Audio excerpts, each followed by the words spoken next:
안녕하십니까. 육아상식사전입니다. 이제 본격적인 추위가 다가올 텐데요. 이번에는 겨울철에 추위에 노출되면 생길 수 있는 저체온, 동상에 대한 대처법에 대해서 살펴보겠습니다.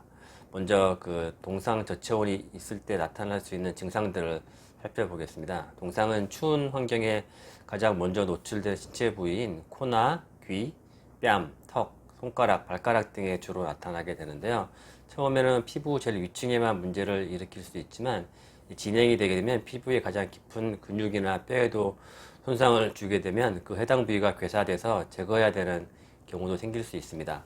동상 초기에는 해당 피부 부위가 빨갛게 변하거나 통증을 느끼는 정도로 시작될 수가 있고요. 이것이 본격적으로 진행이 되면 다음과 같은 증상이 나타날 수 있습니다.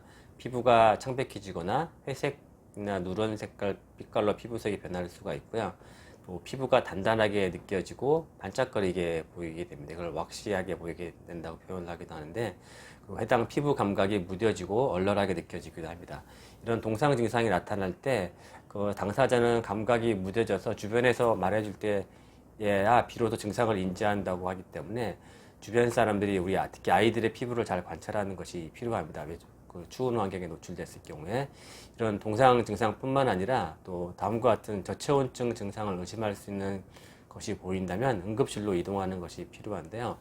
어른들 같은 경우에는 몸을 심하게 떨거나 지쳐 보일 때, 아주 지쳐 보일 때, 그리고 의식이 혼미하거나 손을 지나치게 떨게 될 때, 또 기억력이 떨어지거나 말이 어눌해질 때, 그리고 의식이 몽롱해지거나 잠을 자려고 할 때, 의학적으로 드라우지하게 상태라고 표현을 하게 되고요. 아이들 같은 경우 이런 표현을 좀 덜 하게 되지만 또 이제 피부가 아주 빨갛게 달아오르지만 만져보면 냉기가 느껴질 때, 아주 기운이 없어 보일 때, 이런 증상들이 보이게 되면 체온계를 잴 수 있다면 체온도 재보시고요. 체온이 35도 이하 저체온증이 증세가 확인되면 이제 가능하면 응급실로 옮겨보셔서 이동하는 게 중요합니다. 근데 응급실로 이동할 정도는 저체온은 아니고 아이의 의식도 명료하다면 구급차가 오기 전까지 다음과 같은 방법으로 도움을 줄 수가 있습니다. 가장 먼저 아이를 따뜻한 방 안이나 대피소로 이동시키십시오. 그리고 옷이 젖어 있다면 벗겨두시는 것이 좋고요. 전기 담요와 같이 보온성이 있는 물건이 있다면 신체 중심 부위를 먼저 보온하는 게 중요합니다. 그건 느슨하고 마른 수건이나 천으로 몸을 감싼 뒤에 그 밑에 여러분의 손이나 따뜻한 피부를 넣어서 보온을 해주는 것도 도움이 될 수 있습니다. 이때 몸은 찬데 특히 말초 부위부터 보온을 하게 되면 찬 피가 중심부로 몰려지게 되면 심장에 문제가 일으킬 수도 있습니다. 따라서 보온을 할 때는 신체 중심 부위부터 보온해야 한다는 거 기억해 두시기 바랍니다. 따뜻한 음료수를 마시는 것도 도움이 되는데요. 특히 당 성분이 있는 핫초콜릿 같은 것이 좋습니다. 반면에 알코올 성분이 있는 것은 피해야 되고요. 의식이 명료하지 않는 상태에서 특히 마시기 위해서는 안 됩니다. 체온이 어느 정도 올라간다면 따뜻한 이불 등으로 머리와 목을 포함해서 감싸서 보온을 해주는 것이 좋고요. 만약 의식이 없는 상태에서 만져보고 호흡이나 맥박이 느껴지지 않는다면 심폐소생술도 진행해야 될 수도 있습니다. 아이를 이동시킬 때는 과도하게 흔들거나 갑작스러운 움직임을 피해야 되는데, 이런 움직임은 저체온증 시에 불안정한 심장에 자극을 주어서 부정맥을 유발할 수도 있다고 합니다. 피부에 동상이 의심될 때는 어떻게 도와줘야 될까요? 마찬가지로 가능한 따뜻한 방으로 이동시키고요. 추운 외부에서 보온을 시도하게 되면 동상 부위가 다시 얼게 되면서 더 심각한 손상을 일으킬 수도 있습니다. 그래서 우선 따뜻한 방 안으로 이동시키는 것이 필요하고요. 아주 불가피한 경우가 아니라면 걷게 하는 것은 피하는 것이었습니다. 그래서 동상을 입은 다리나 발가락은 사용하지 않고 안고 이동하는 것이 중요합니다. 실내로 들어오게 된다면 동상을 입은 부위를 뜨겁지 않은 따뜻한 물, 권장하는 온도 38에서 42도 정도라고 하는데요. 이 정도 온도의 따뜻한 물에 30분간 담궈 두시고 정상 부위로 만져봐서 뜨겁지 않은지도 확인해 보는 게 필요합니다. 화상을 입을 수 있기 때문이죠. 그리고 따뜻한 물이나 보온 도구가 없다면 체온으로 보온을 시도해 보는 것이 좋습니다. 예를 들어 동상에 걸린 손가락, 발가락을 여러분의 겨드랑이에 넣어 보는 것도 좋고요.